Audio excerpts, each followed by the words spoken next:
Habitability is a concept that is often thrown around when talking about exoplanets or even when discussing places closer to home like Mars, Ceres, and Europa. Most of the time, the general understanding is restricted to the Goldilocks zones, the distance from a host star where liquid water can exist. Too close and it will evaporate, too far and it will turn to ice. But habitability is vastly more complex than this watered-down explanation. Pun intended. In this video, I want to explore every aspect of habitability, at least on a surface level. Maybe in future videos I will dive even deeper into each of the topics we will discuss today. I also plan on making a top 5 list of potentially habitable exoplanets, and another one for objects within our own solar system. If that sounds interesting to you, please subscribe so you won't miss any of my future videos. Without further ado, let's get into it. The habitable zone, often referred to as the Goldilocks zone after the fairy tale character who wants everything to be just right, is the simplest form of determining habitability. It hinges on the liquidity of water on the surface of any given planet.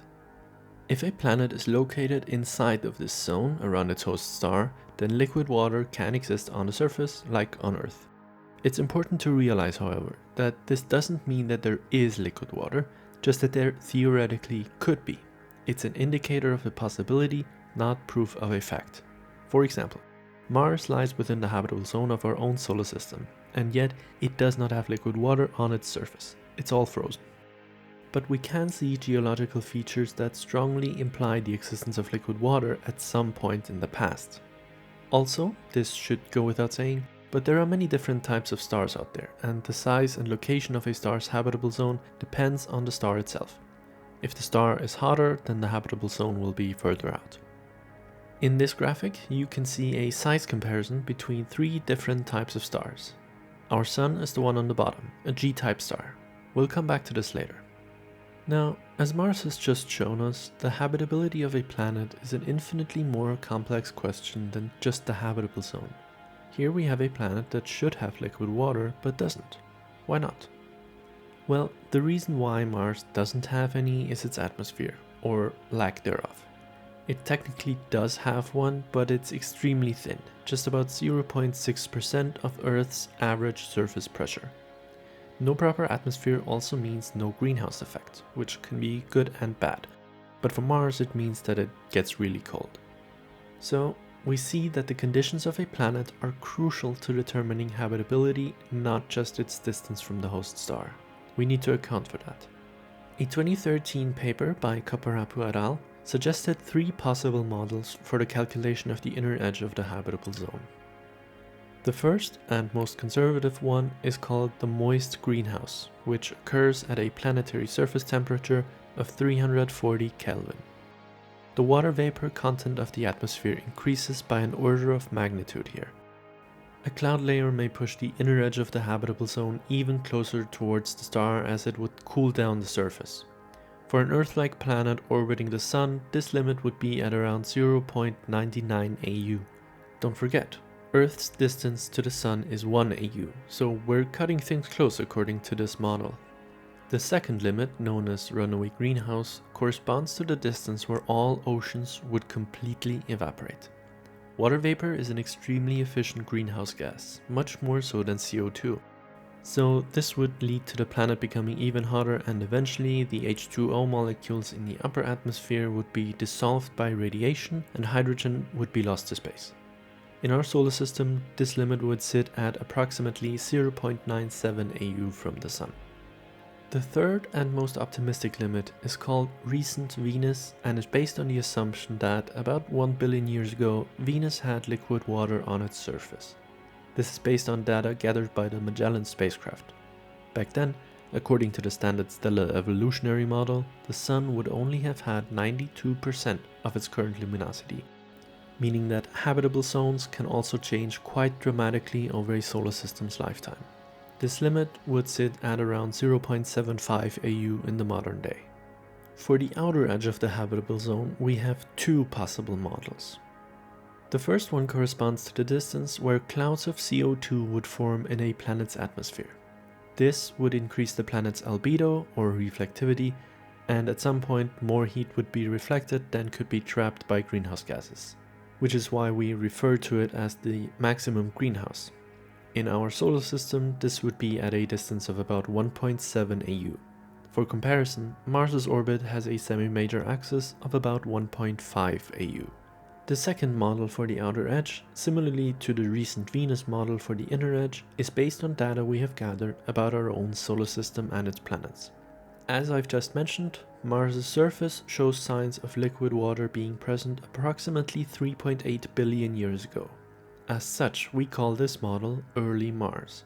Solar luminosity would only have been 75% of its current value back then, and Mars naturally received even less than Earth because it is farther away, but nevertheless it seems to have had liquid water.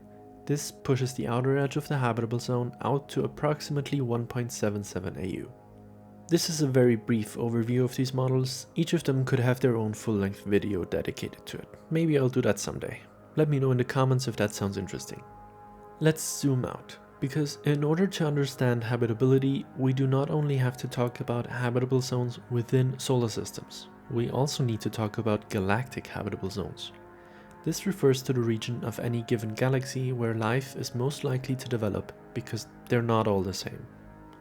This is a really fascinating topic to me, and I absolutely want to dedicate a full video to this, but we'll keep it brief for now. It's also important to note that this topic is somewhat contentious within the astrophysical community, simply because we don't have the data to test any of the hypotheses. We can make computer models and calculations, and that's all great, but at the end of the day, if we can't observe, we just can't know for sure.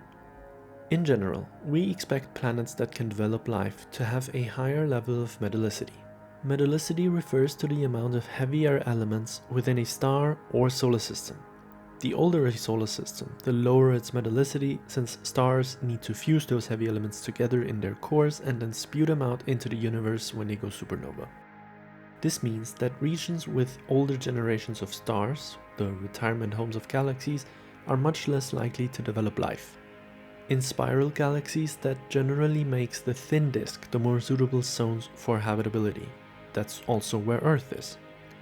If the metallicity is too high though, solar systems are much more likely to only develop gas giants, not rocky planets like Earth, Mars, Venus, or any number of dwarf planets. So we have another Goldilocks situation here.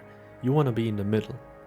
We also need to keep in mind that you'd probably not want to be in a very dense star cluster, since gravitational disturbances from other stars or the radiation from supernovae can seriously mess up a planet's habitability.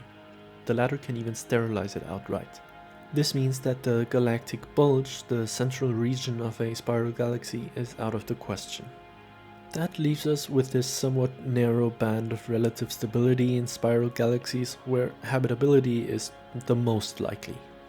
I kept saying spiral galaxies though, and that's because elliptical galaxies are generally much more stable, with a much lower star formation rate and lower supernova rates. They also tend to have a really good level of metallicity for developing rocky planets. This paper from 2020 claims that elliptical galaxies may contain up to 10,000 times more habitable planets than the Milky Way.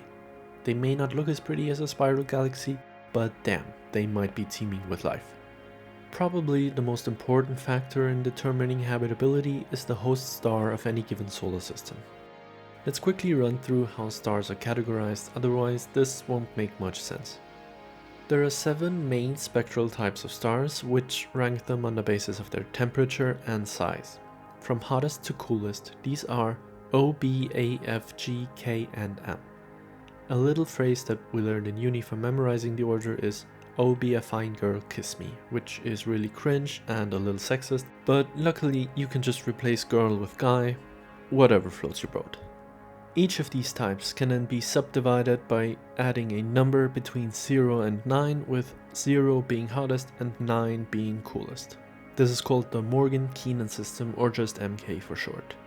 That's not complicated enough though, so astronomers add a third factor in the form of a Roman numeral which denotes the luminosity of the star. It goes from 1 to 7, with 1 being supergiants and 7 being white dwarfs. Side note, since I'm a white guy from Europe with below average height for my region, I feel personally offended by the terminology here, but at least I get the highest numeral. Okay, So when we gather all of this together, we can determine that the spectral class of our Sun is G25. This is a relatively common type of star, which is great because this is the only type that has a track record of hosting life on its planets. About 7.6% of all stars in the Milky Way are G-type stars. However, astronomers don't regard G-types as the best candidates for habitability, largely because they don't live for very long. Our Sun is over 4 billion years old and will likely live up to 10 billion years. The rule of thumb is that larger stars live shorter because they burn through their fuel much faster. Red dwarfs, or M-types, are the longest lasting with a theoretical lifetime of about 10 trillion years. Keep in mind that the universe is only about 13.8 billion years old, so this is not based on observation, but on math and our understanding of stellar evolution. But that's pretty impressive. It's certainly enough time for a planet to develop life. However, M-types have an extremely active early phase where the UV and X-ray radiation that they give off is really intense, which might well strip away the atmospheres of planets and sterilize them. The TRAPPIST-1 system, discovered in 2017, hosts 7 exoplanets, with 4 of them in the habitable zone around an M-type. Sadly, in 2023, the James Webb Space Telescope observed the innermost planet, TRAPPIST-1b, and found little evidence of an atmosphere. The golden middle seems to be K-types, which are still incredibly long-lived at approximately 40 billion years, and are more common than our Sun, making up about 12.1% of the Milky Way's population. K-types are likely our best bet for finding habitable planets. Okay, this is it for part 1. While writing the script, I realized that I couldn't fit all of this into one video without making it extremely long, so I decided to split it into 2 parts. If you don't want to miss part 2, where we'll talk about super-Earths, planetary geology, extremophiles, and more, then subscribe, and while you're at it, please also like the video. Thanks for watching. Until next time, stay stellar.